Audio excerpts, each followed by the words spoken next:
multiplié par la dérivée seconde de la charge hydraulique sur la dérivée première de y au carré plus kz multiplié par la dérivée seconde de la charge hydraulique sur la dérivée première de z au carré de tout multiplié par kx, ky et kz.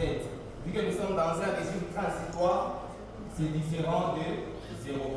Voilà l'équation sur laquelle Tycho se penche pour la modélisation numérique. Vous pouvez déjà passer vu le temps, il est déjà passé. Et en termes de contrôle hydrostructural, je vais rentrer.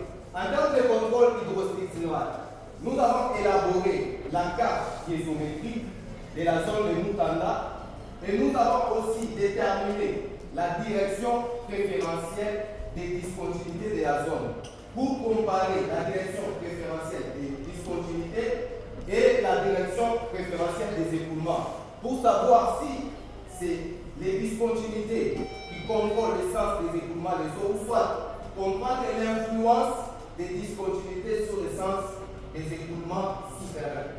Et comme conclusion, nous avons compris que la grande partie des écoulements de la concession de Mutanda Mining est bel et bien contrôlée par les discontinuités. C'est-à-dire les discontinuités vont dans le même sens que le sens, donc les écoulements vont dans le même sens que les discontinuités. D'où nous avons compris en termes du contrôle hydrostructural que l'aspect structural a joué vraiment un grand rôle par rapport à la dynamique des eaux souterraines dans la concession de Mutanda Mining. Parce que nous savons bien que la concession est traversée par une faille régionale qui est la faille de Kansuki.